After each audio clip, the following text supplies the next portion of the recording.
Contract act 1872। इसके पहले कल हम लोगों ने पढ़ा था कि संविदा क्या होती है, संविदा किसे कहा जाता है। इसको कल हम लोगों ने पढ़ा था कि विधि द्वारा परिवर्तनीय करार क्या कहलाता है, संविदा कहलाता है। तो आज हम लोग स्टार्ट करेंगे कि संविदा का प्रथम चरण क्या होता है।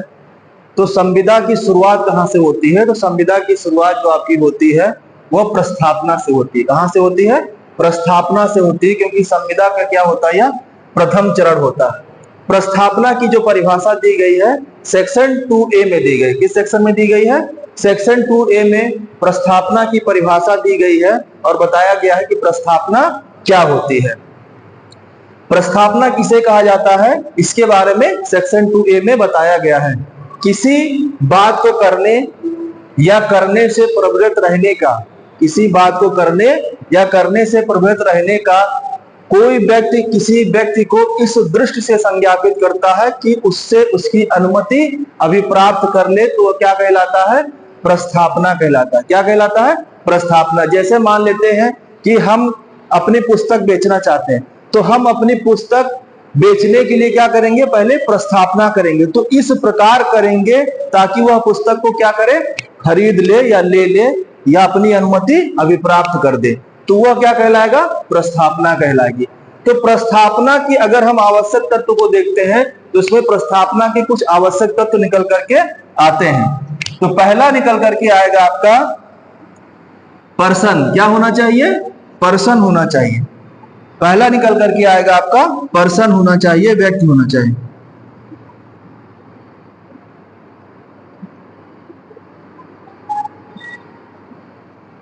तो व्यक्ति, अब व्यक्ति में कौन आएगा भाई? व्यक्ति दो प्रकार से होते हैं। कौन से? दो प्रकार से व्यक्ति होते हैं। एक होता है प्राकृतिक व्यक्ति, जैसे कि हम लोग,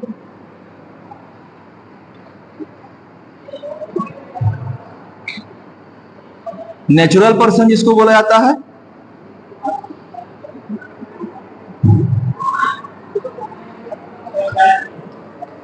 और दूसरा होता है विधिक व्यक्ति या कृत्रिम व्यक्ति, बहुत से लोग बोलते हैं इसको विधिक व्यक्ति। इसको लीगल पर्सन बोला जाता है।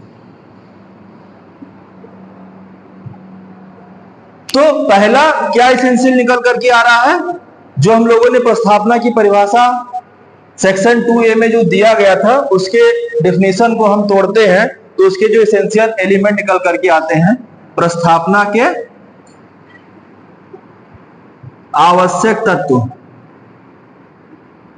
आवश्यक तत्व, इसेंशियल एलिमेंट ऑफ प्रपोजल। तो प्रस्थापना के आवश्यक तत्व में पहला निकल करके आ रहा है, क्या होना चाहिए? पर्सन होना चाहिए। किसी भी प्रस्थापना को करने के लिए व्यक्ति का होना आवश्यक होता है। अब व्यक्ति कौन से हो सकते हैं? तो व्यक्ति दो प्रकार से हो सकते हैं। एक होता है प्राकृतिक व्यक्ति और दूसरा क्या होता है? विधिक व्यक्ति। प्राकृतिक व्यक्ति जैसे कि हम आप लोग हैं, तो क्या है? प्राकृतिक व्यक्ति है। विधिक व्यक्ति क्या होता है? लीगल पर्सन क्या होता है? जिस पर विधि ने अधिकार और कर्तव्य क्या किया हो? अधिरोपित किया हो, उसको विधिक व्यक्ति कहा जाता है। और विधिक व्यक्ति के खिलाफ वाद लाया भी जा सकता है और वो किसी के खिलाफ वाद ला भी सकता है। इसको लीगल पर्सन कहा जाता है। अब पर्सन में दो व्यक्तियों का कम से कम होना आवश्यक होता है। प्रस्थापना के लिए कम से कम दो व्यक्तियों का होना आवश्यक होता है। तो जो प्रस्थापना करता है उसको प्रस्थापक कहलाता है और जो प्रस्थापना को ग्रहण करता है उसको प्रस्थापी कहते हैं। या सेक्शन 2B में जो दिया गया है कि जिससे प्रस्थापना की गई है वह वचन ग्रहीता होता है और जो प्रस्थापना करता है वह वचन दाता होता है, प्रोमिसर एंड प्रोमिसी। तो पहला क्या होना चाहिए? पहला उसमें होना चाहिए कि व्यक्ति होना चाहिए। और व्यक्ति में दो प्रकार से आपके व्यक्ति हो सकते हैं। उसके बाद आता है आपका दूसरा एसेंशियल निकल करके आता है इसका कि प्रस्थापना की संसूचना होनी चाहिए।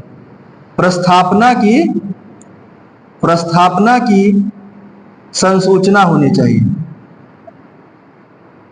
कम्युनिकेशन ऑफ प्रपोजल,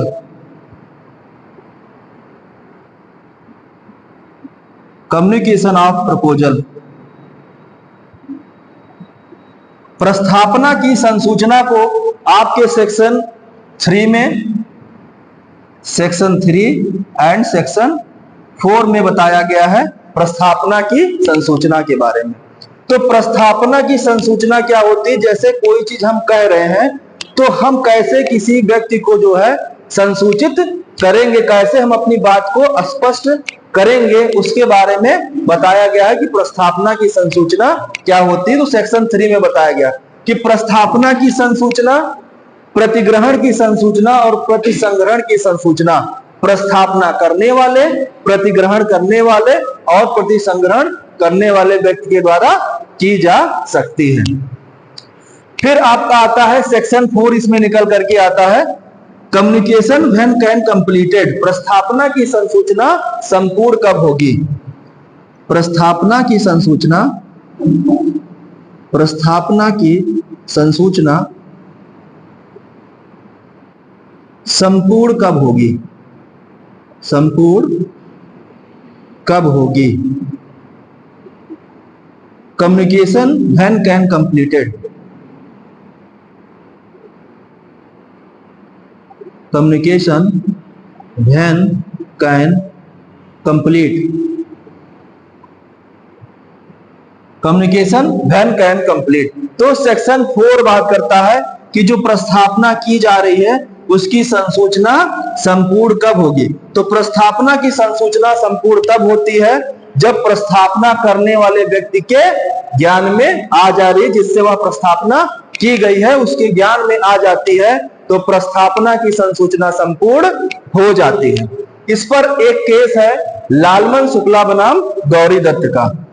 इसका है लालमन शुक्ला, लालमन शुक्ला वर्सेस गौरी दत्त।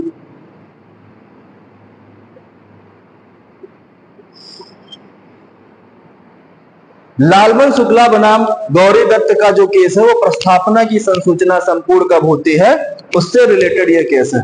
तो इस केस में क्या हुआ था, जो गौरी दत्त था उसका भतीजा, गौरी दत्त का भतीजा जो है खो गया था, तो उसने अपने नौकर को भेजा कि जा करके भतीजे को खोज करके ले आइए।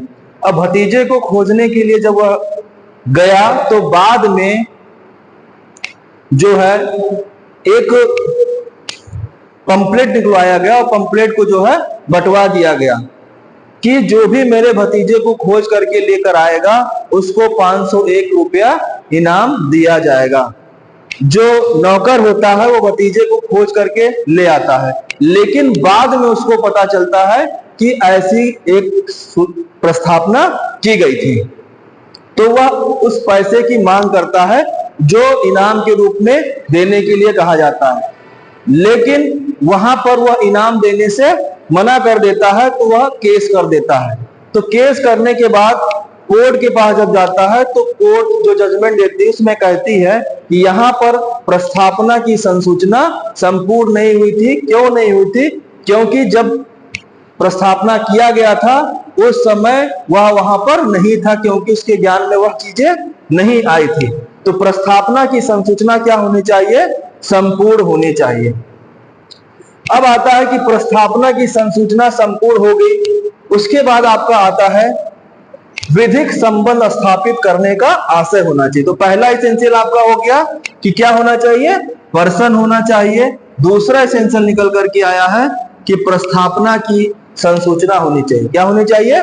प्रस्थापना की संसूचना होनी चाहिए। फिर उसके बाद तीसरा एसेंशियल निकल करके आ रहा है कि विधिक संबंध स्थापित करने का आशय होना चाहिए। विधिक संबंध, विधिक संबंध स्थापित करने का आशय होना चाहिए। Intention to create a legal relationship, create a legal relationship, intention to create a legal relationship। विधिक संबंध स्थापित करने का क्या होना चाहिए, आशय होना चाहिए। क्योंकि कुछ संबंध ऐसे होते हैं जैसे कि सामाजिक संबंध, तो सामाजिक संबंधों में उपधारणा की जाती है कि वहां पर विधिक संबंध स्थापित करने का आशय नहीं होता है। दो प्रकार की धारणाएं होती हैं, एक होता है सामाजिक संबंध, सामाजिक संबंध, और एक होता है आपका व्यापारिक। तो जो सामाजिक संबंध होता है उसमें विधिक संबंध स्थापित करने का आशय नहीं होता, जैसे कि पिता और माता जैसे हैं, या पति पत्नी है, या भाई बहन है, तो उसमें जो संबंध होता है वो कैसे संबंध होते हैं, वह सामाजिक संबंध होते हैं। व्यापारिक संबंधों में उदाहरणा की जाती है कि उनका आशय कैसा होता है, विधिक संबंध स्थापित करने का आशय होता है। तो जो भी हम प्रस्तावना कर रहे हैं उसमें जो संबंध होना चाहिए वो विधिक संबंध स्थापित करने का आशय होना चाहिए। इस पर केस है वेलफेयर बनाम वेलफेयर, वेलफेयर बनाम वेलफेयर।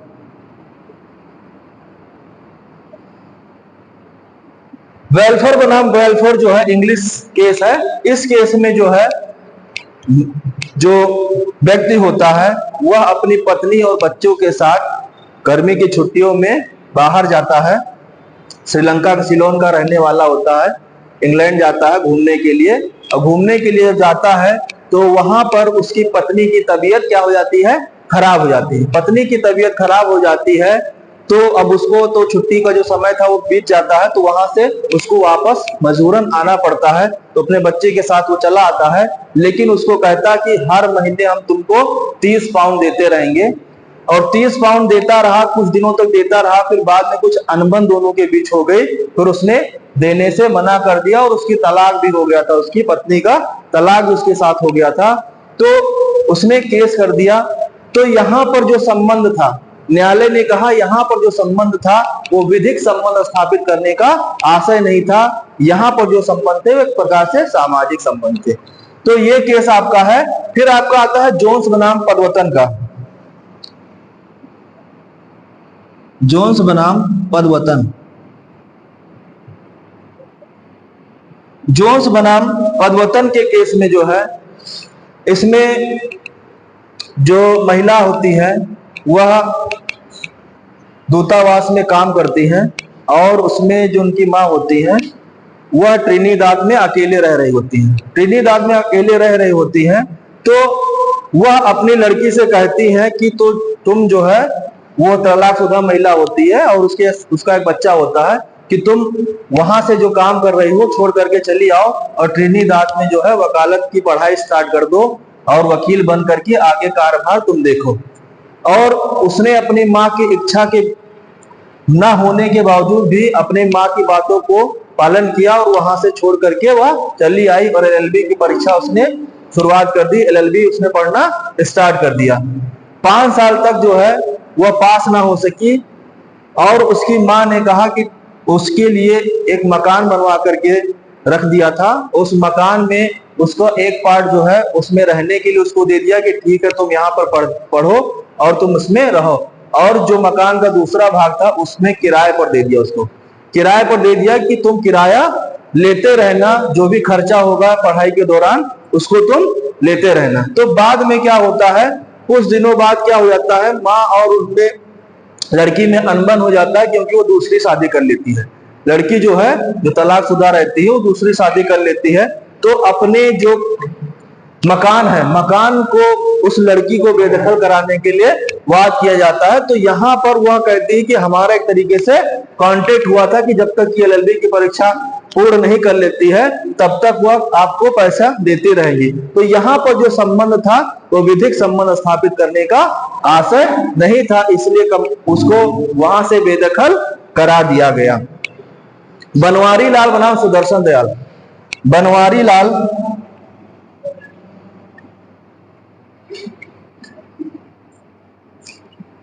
लाल वर्सेस सुदर्शन दयाल। बनवारी लाल बनाम सुदर्शन दयाल। यह केस जो है उच्चतम न्यायालय का है, इसमें भी विधिक संबंध स्थापित करने का आशय नहीं था।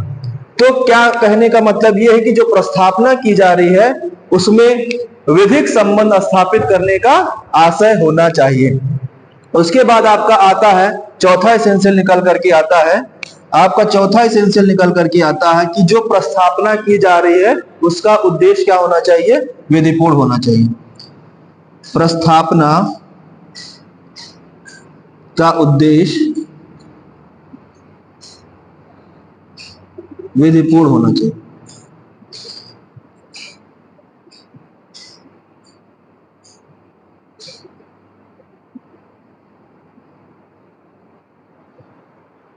तो जो प्रस्थापना की जा रही है उसका उद्देश्य क्या होना चाहिए, विधिपूर्ण उद्देश्य से प्रस्थापना की गई हो। यह नहीं कि जैसे अफीम बेचने के लिए प्रस्थापना की गई हो या वेश्यावृत्ति करने के लिए प्रस्थापना की गई हो। तो प्रस्थापना का जो उद्देश्य है वह विधिपूर्ण होना चाहिए। उसके बाद पांचवें एसेंशियल निकल करके आ रहा है कि जो प्रस्थापना की जा रही है उसमें अनिश्चितता नहीं होनी चाहिए। प्रस्थापना की निश्चितता, ना कि निश्चितता, certainty of proposal, certainty of proposal. तो प्रस्थापना जो की जा रही है वह निश्चित होनी चाहिए। मतलब जिस चीज की आप प्रस्थापना कर रहे हैं वह निश्चित हो। यह ना हो कि जैसे मान लेते हैं कि अब किसी व्यक्ति के पास बहुत सारे तेल हैं तो उसमें जानकारी ना हो पाए किस तेल के बारे में बात कर रहा है। तो प्रस्थापना क्या होनी चाहिए, निश्चित होनी चाहिए। और ये सारे अगर इसेंशियल फुलफिल होते हैं तो यह माना जाता है कि उसने प्रस्थापना कर लिया है। क्या कर लिया है, प्रस्थापना उसने कर लिया। अब प्रस्थापना होने के बाद क्या होता है कि प्रस्थापना किस प्रकार से की जा सकती है, mode of communication, mode of proposal. तो प्रस्थापना का जो मोड है क्या है, मोड ऑफ कम्युनिकेशन।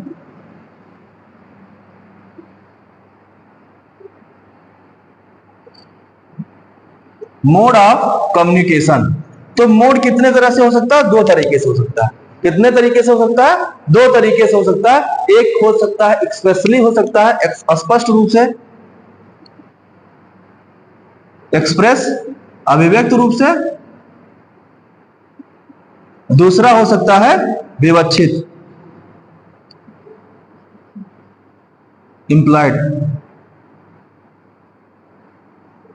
एक्सप्रेस हो सकता है और इंप्लाइड हो सकता है। तो एक्सप्रेस किसे कहा जाएगा, तो एक्सप्रेस उसे कहा जाएगा, अभिव्यक्त किसे कहा जाएगा, जिसको लिखित रूप से या शब्दों के माध्यम से अभिव्यक्त किया गया होगा तो वह एक्सप्रेस कहलाएगा। क्या कहलाएगा, एक्सप्रेस कहलाएगा। विवक्षित किसे कहा जाएगा, जो शब्दों से अन्यथा होता है। सेक्शन 9 में बताया गया है जो शब्दों से क्या होता है, अन्यथा होता है। मतलब बिना शब्द के जिस चीज के बारे में किया जा रहा है उसको क्या बोला जाता है, विवक्षित बोला जाता है। कहने का मतलब जो आपके आचरण के द्वारा किया गया हो।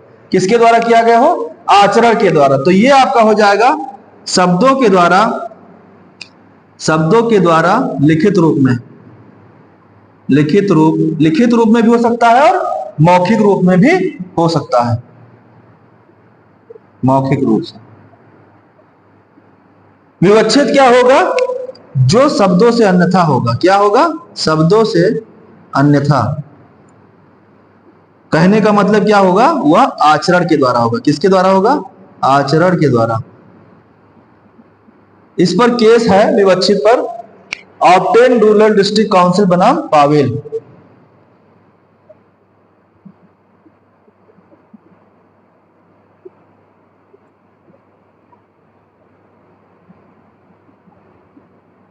Versus Pavel.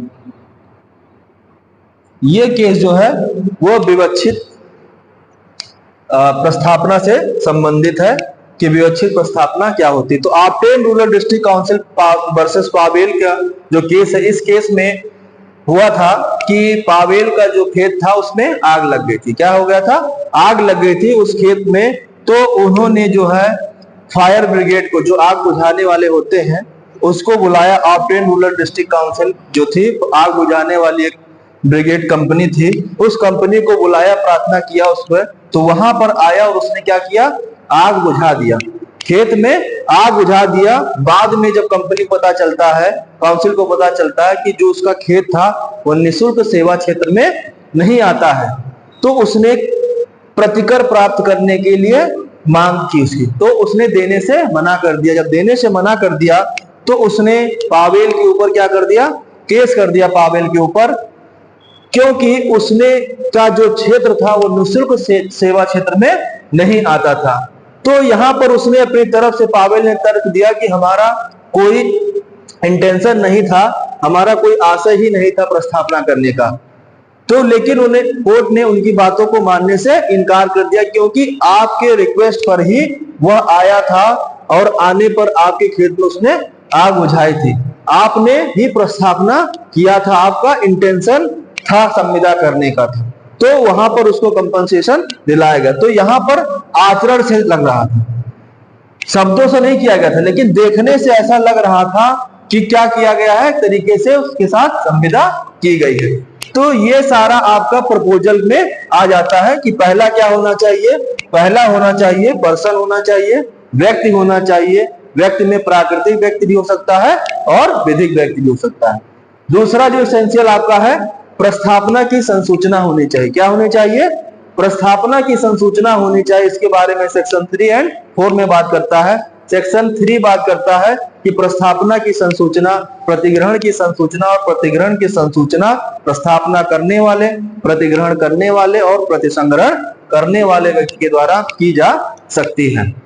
उसके बाद आता है प्रस्थापना की संसूचना संपूर्ण कब होगी, तो उसके बारे में बताया गया कि प्रस्थापना की संसूचना संपूर्ण तब होगी जब जिससे प्रस्थापना की गई है उसके ज्ञान में वह चीजें आ जाती हैं। तो इस पर केस मैंने बताया लालबन शुक्ला बनाम गौरी दत्त का। उसके बाद आपका आता है कि विधिक संबंध स्थापित करने का आशय होना चाहिए। जो प्रस्थापना की जा रही है उसमें जो संबंध होगा वह विधिक संबंध स्थापित करने का आशय होना चाहिए। Intention to create a legal relationship, इस पर मैंने केस बताया। वैसे तो इसमें जो संबंध होते हैं दो प्रकार के होते हैं, सामाजिक संबंध होते हैं, व्यापारिक संबंध। तो जो सामाजिक संबंध होता है उसमें विधिक संबंध स्थापित करने का आशय नहीं होता, ये अवधारणा की जाती है, प्रेजेंशन किया जाता है। लेकिन जो व्यापारिक संबंध है उसमें यह माना जाता है कि व्यक्ति का जो इंटेंशन है वो विधिक संबंध स्थापित करने का आशय है। इस पर मैंने वेलफेयर बनाम वेलफेयर का केस बताया, जोन्स बनाम परिवर्तन का केस बताया और बनवारी लाल बनाम सुदर्शन दयाल का केस बताया। उसके बाद आपका जो और एसेंशियल बचता है वहां पर आपका आता है कि प्रस्थापना का जो उद्देश्य है वह विधिपूर्ण होना चाहिए। क्या होना चाहिए, विधिपूर्ण होना चाहिए, कि जो आप कर रहे हैं प्रस्थापना वो विधिपूर्ण उद्देश्य से कर रहे हैं, ना कि गलत उद्देश्य से कर रहे हैं। उसके बाद प्रस्थापना की निश्चितता होनी चाहिए, मतलब कि सर्टेनिटी होनी चाहिए, डेफिनेटनेस होनी चाहिए इसमें, कि जो प्रस्थापना आप कर रहे हैं वो डेफिनेट होनी चाहिए। यह ना हो कि पता ही ना चल पाए कि किस चीज के बारे में प्रस्थापना की जा रही, तो स्पष्टली होना चाहिए, क्लियरली होना चाहिए। अब आता है मोड ऑफ कम्युनिकेशन, जो मैंने बताया कि एक्सप्रेस भी हो सकता है, इम्प्लाइड हो सकता है। तो एक्सप्रेस में दो प्रकार से हो सकते हैं, बाय रिटर्न हो सकता है, बाय ओरल हो सकता है। लेकिन विवक्षित में आपका क्या होता है, कंडक्ट के द्वारा होता है, जो बिना शब्द के होता है, आचरण के माध्यम से किया जाता है।